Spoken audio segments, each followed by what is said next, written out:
Bodegas San Isidro te invita a disfrutar de la mejor Syrah de Jumilla, con Sabatacha Syrah, de venta en tiendas especializadas y en los mejores restaurantes de la región. Sabatacha, un vino de Bodegas San Isidro. El Ayuntamiento de Jumilla y Bodegas San Isidro patrocinan este programa.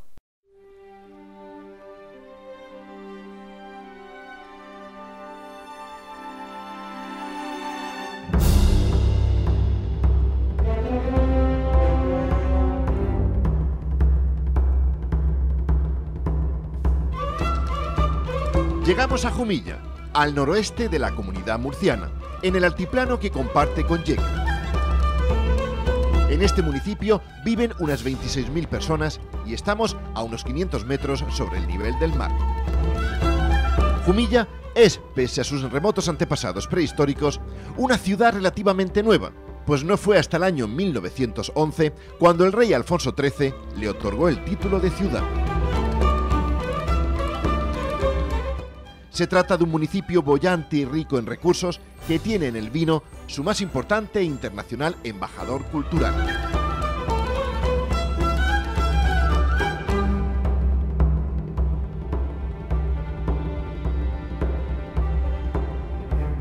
Entramos en el casco antiguo de la ciudad, donde inmediatamente nos encontramos con la Plaza de Arriba. Es uno de los rincones más emblemáticos de la ciudad y testigo de más de 500 años de historia. De hecho, aunque la plaza ha sufrido numerosas transformaciones, todavía podemos contemplar en ella algunos elementos originarios del siglo XVI, como es el edificio que acoge el Museo Arqueológico Jerónimo Molina, punto de encuentro de nuestra primera visita. Hola, Emiliano. ¿Cómo estás? Bien, a ver si visitamos el museo pues vamos y que nos enseñe esto de qué va y si nos regala alguna pieza. Vamos a verlo, vamos a verlo. Aquí tenemos lo que son las muestras del arte rupestre, que como no podemos traerlo al museo, hemos traído las fotografías de lo más representativo. Sí, sí. Oye, ¿y las investigaciones de la Cueva del Buen Aire cómo van? Siguen a buen ritmo, ya se publicó una cosa y ahora estamos haciendo toda una puesta en escena en 3D, en 3 dimensiones, que lo vamos a subir a internet con una subvención que nos ha dado el Ministerio de Cultura. ¿Y lo último que se ha descubierto en Jumilla en arte rupestre? El abrigo Riquelme, del que hemos hecho una publicación, que ha pagado Red Eléctrica Española y que es un libro, vamos, casi suntuoso. ¿Y es una cosa... ¿Está cerca de la Cueva del Buen Aire? ¿O No, están bastante alejados. Son, no solo es diferente, sino que además están bastante alejadas la una de la otra. No tienen nada que ver. ¿Y cronológicamente? Cronológicamente sería incluso posterior de la esquemática que hay en el Barranco del Buen Aire. El Barranco del Buen Aire, que tenemos un esquemático, ciervos esquemáticos como este.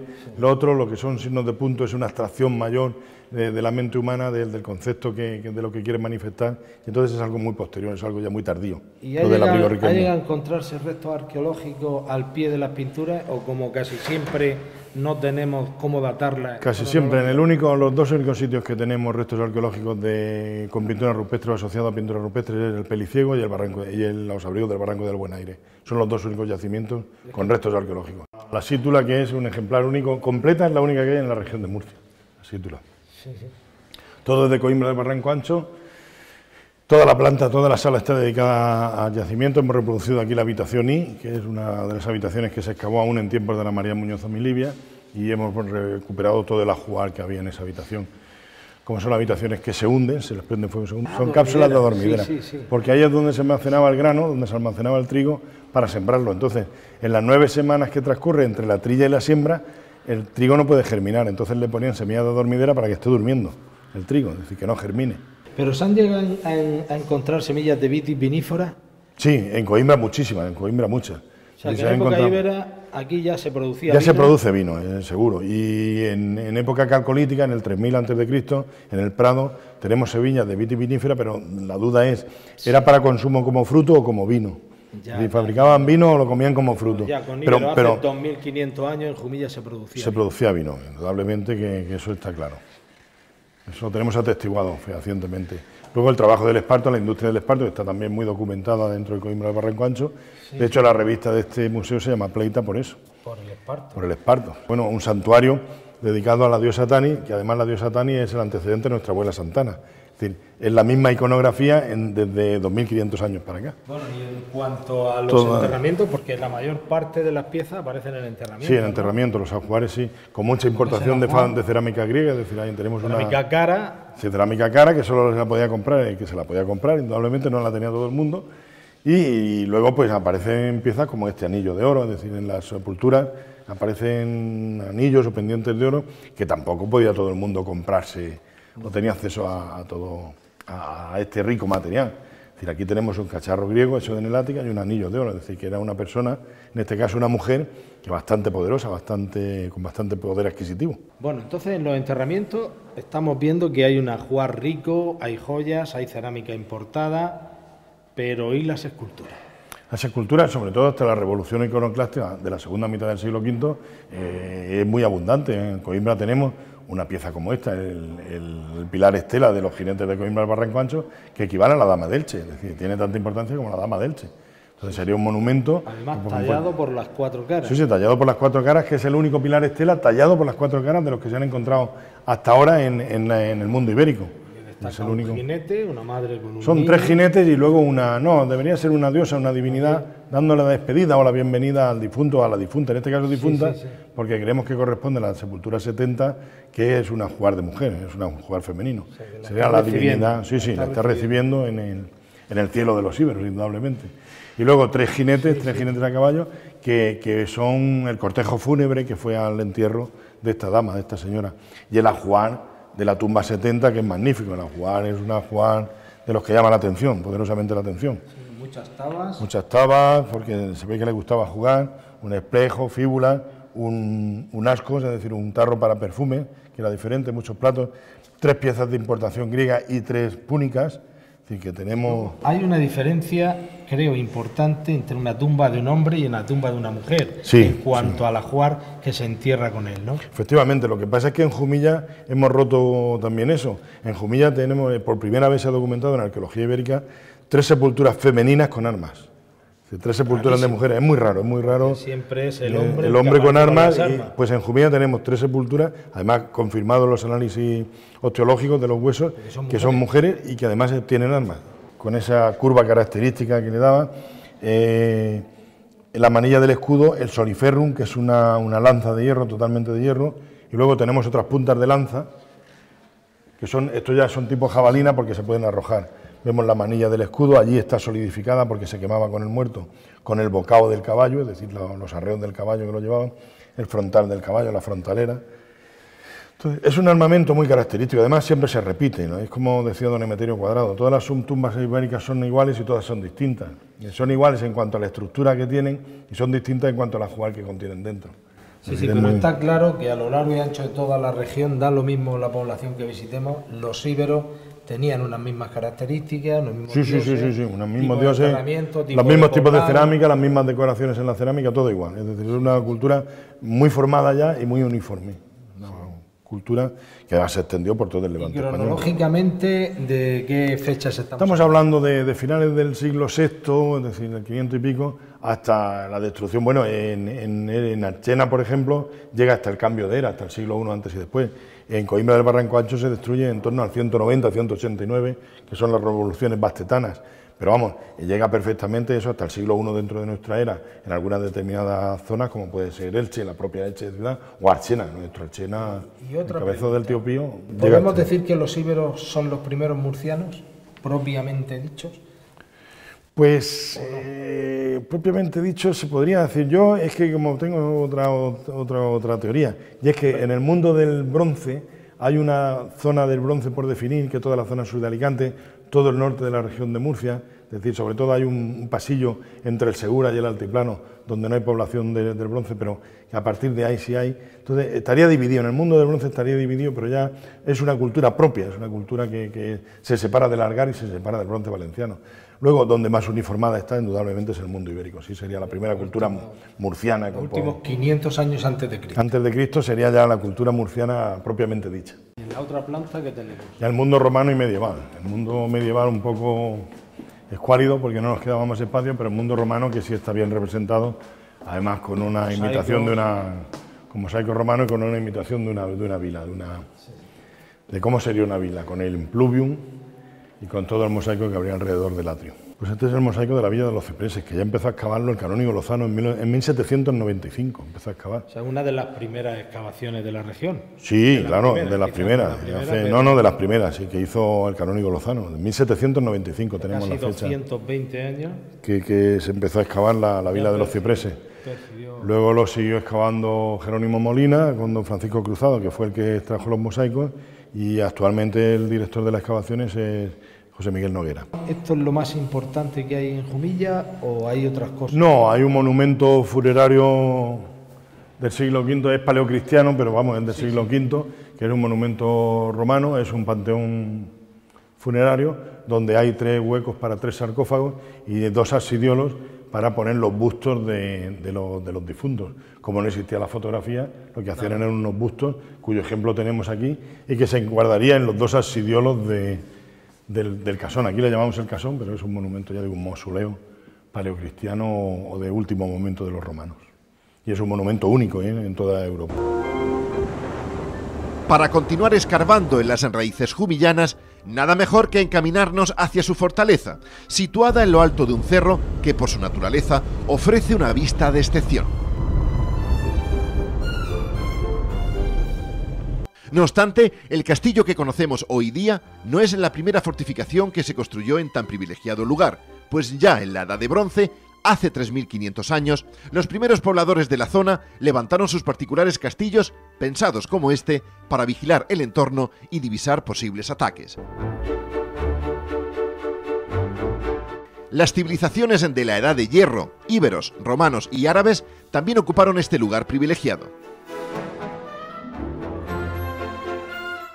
Fue en 1461 cuando el marqués de Villena levantó la fortaleza de 3 plantas que hoy conocemos. Este castillo tuvo una importante cualidad estratégica en la España de la Reconquista, pues durante un tiempo Jumilla fue una ciudad fronteriza entre el Islam y el reino de la cristiandad.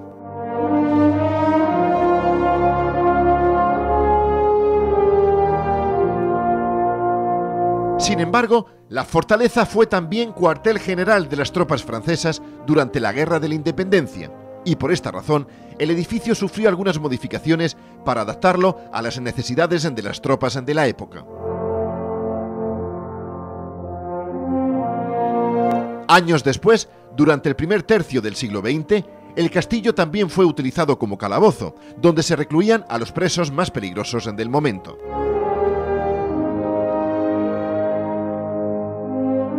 No obstante, no fue hasta después de la Guerra Civil Española cuando, tras años de abandono, se acometen las primeras restauraciones para su conservación.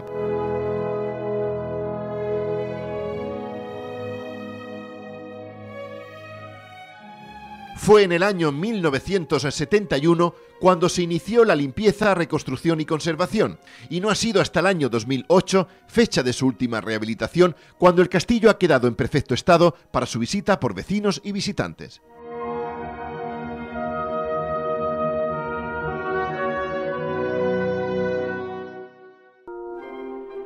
Un viaje a Jumilla no estaría completo sin una visita a una de sus numerosas bodegas.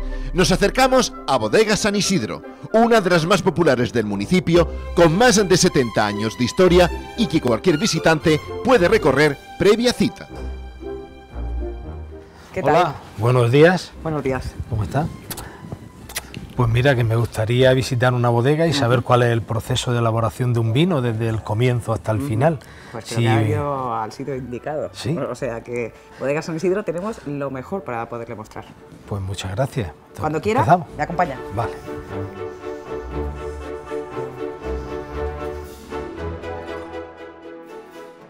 ¿El tipo de tierra afecta mucho a la producción? Es importantísimo, a la producción, a la calidad y sobre todo a nuestro viñedo, a la Monastrell. De hecho, lo primero que hacemos en una visita es mostrar nuestro quehacer. Todo viene de aquí, entonces esto es lo que mejor se tiene que cuidar.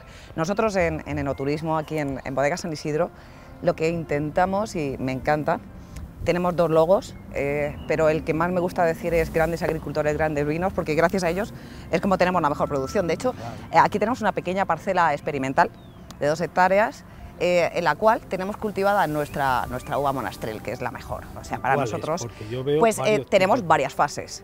La primera fase es la primera, se ve más chiquitita. Cuando viene pues mucha gente extranjera se pregunta el por qué. Es así como se cultiva realmente en Jumilla. Ese cultivo se llama envaso. Y esta de aquí, segunda, también es Monastrell, pero se cultiva en espaldera, aquí, precisamente, en esta parcela experimental. ¿Por qué? Nosotros, nuestra uva Monastrell se caracteriza porque es una uva en boca un poco explosiva, es fantástica, es única, exclusiva, y lo da la tierra. Nosotros cultivamos así, lo que es en vaso chiquitita, porque toda la sustancia la extrae de la tierra, no se riegan. Solo se riegan por el agua que cae de la lluvia, por lluvia. Esta sí que tiene riego por goteo, pues para poder experimentar sobre ella, pero realmente es en vaso. Todo este tipo de uva lo habéis importado, tenéis que pagar por su uso, por su explotación. No, a ver, todo se ha importado. Creo que Syrah viene de los países árabes. Sí. Directamente, pero ahora mismo el cultivo lo hacen en Australia. Nosotros lo hemos traído aquí. Se ha adaptado fenomenal. De hecho, nosotros por 5º año consecutivo, la variedad Syrah es una medalla de oro en los vinos de denominación de origen Jumilla sin barrica de la variedad Syrah, oro.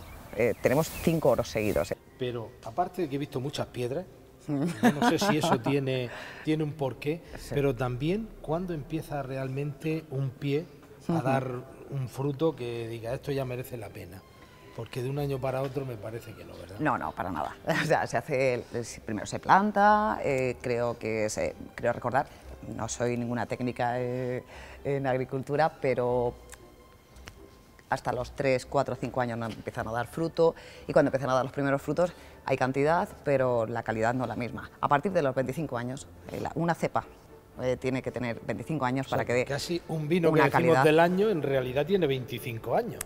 Más o menos. A ver, el origen, porque un vino del año es un año. Sí, es claro, un año, y sobre todo los vinos jóvenes. Hay que respetarlo muchísimo y cambiar las añadas. Siempre lo pido y siempre lo digo, es importantísimo, porque realmente es la calidad de lo que te estás tomando, si pasas de añada. Pero para que ese vino sea joven y bueno, sí. Si tiene 25 años la cepa, exacto, si tiene 25 años la cepa, realmente, la calidad es mucho mejor. Aquí veo un espacio realmente inmenso y poca gente. ¿Esto está todo informatizado o cuál es el proceso de producción, de envejecimiento? Sí. Son 1000 preguntas, se me vienen a la ¿verdad? cabeza. Hay poquita gente porque ahora mismo en este sector hay poquita gente. Nosotros, hola, él es uno de nuestros enólogos. Y claro, está controlando, porque vino, por supuestísimo que tenemos vino, para venderlo todo, pero vino.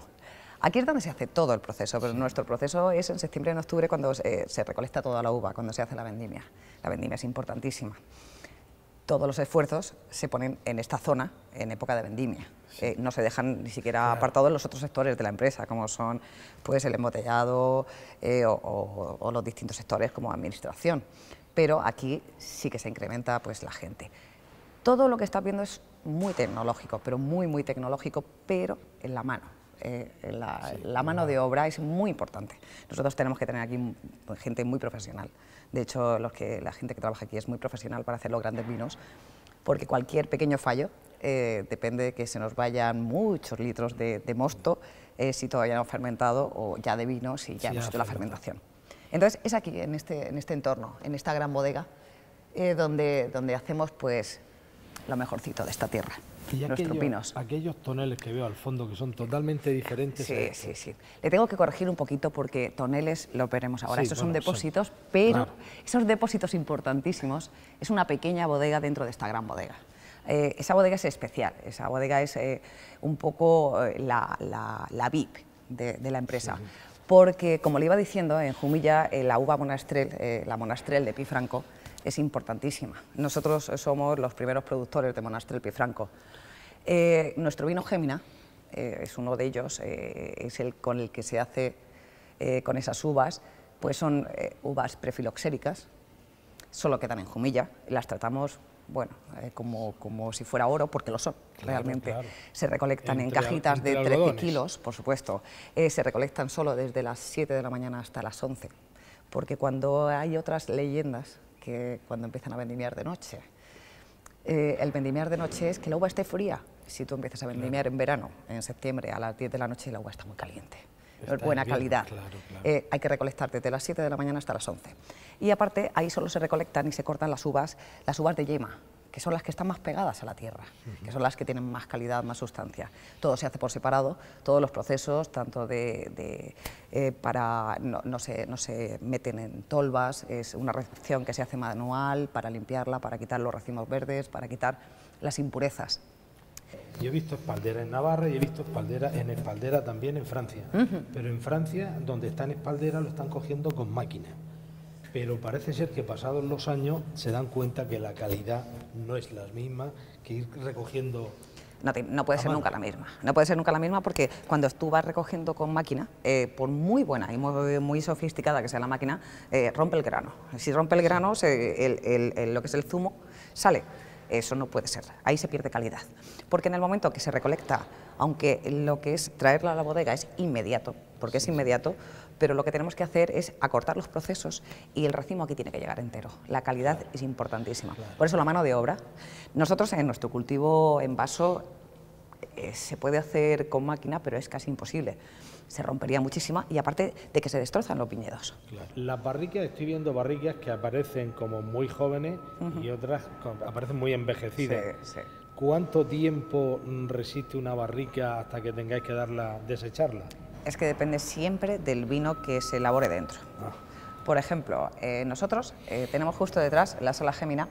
Nuestra sala Gémina es muy importante para nuestros vinos porque está separada de esta gran sala de crianza. Ahí lo que hacemos es, la tenemos climatizada y humidificada durante todo el año, todos los días del año. Puro. Claro, por supuesto. ¿Para qué? Para que la barrica se mantenga bien. Nosotros ahí tenemos la humedad controlada y también tenemos lo que es la temperatura, importantísima. Aquí fuera sí que varía la temperatura, ahí dentro no, siempre tenemos la misma temperatura. Entonces ahí dentro hacemos vinos de crianza, reserva y gran reserva. La diferencia entre esos vinos son los meses que se pasa dentro de la barrica. Todo eso está estipulado por el Consejo Regulador de la Denominación de Origen. Y años que al final es precio, evidentemente. Exactamente, sí. Le tengo que decir que nosotros tenemos una gran calidad a un precio estupendo. Casi todo el mundo, como yo digo, por no decir todo el mundo, nos podemos permitir tomar vino todos los días. Además es sanísimo. Cuando yo estoy haciendo una visita de enoturismo, yo creo que lo importante es el salir a la calle mirando el vino con cariño. Bueno, creo que tenéis visitas guiadas y otras actividades lúdico-festivas. Sí. Cuéntame algo.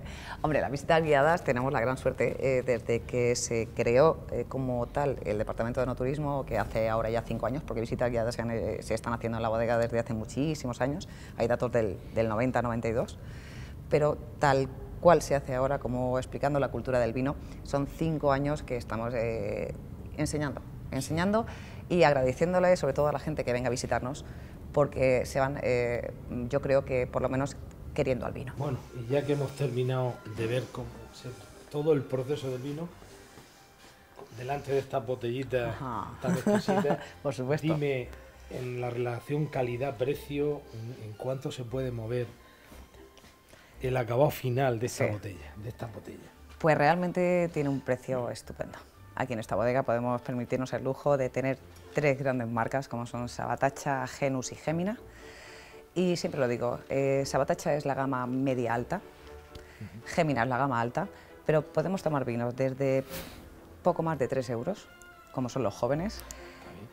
Ahora mismo el vino más caro que tenemos es Gémina Premium Reserva, que vale sobre los 17 euros. Pues no es tan caro, ¿no? Entonces son vinos que nos podemos permitir. De nuestro entorno, con menos nombre, por supuesto, que son mucho más caros. Genus, por ejemplo, también tiene unos precios estupendos. Rondamos, una persona puede beber una botella de vino por 3, 4, 5 euros. Tenemos Gémina Cuvée Selección, que vale poco menos de 10 euros, que es espectacular.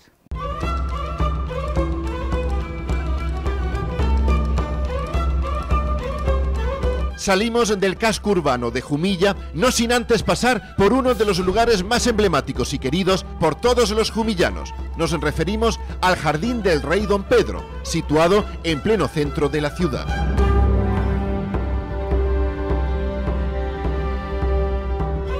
Se trata del primer jardín con el que contó la ciudad de Jumilla, en donde destaca su azulejería sevillana de ricos dibujos y los geométricos parterres delimitados por setos.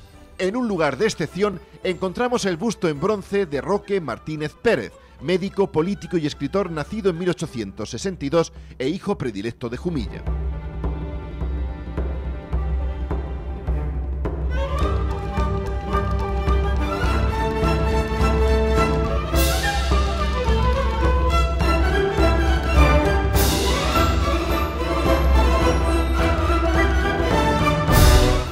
Nos despedimos de Jumilla.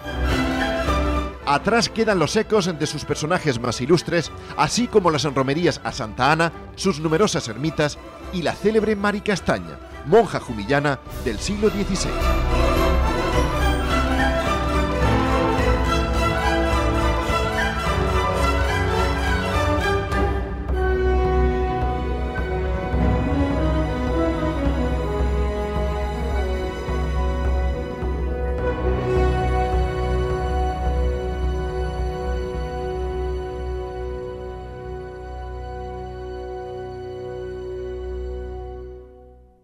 El Ayuntamiento de Jumilla y Bodegas San Isidro han patrocinado este programa.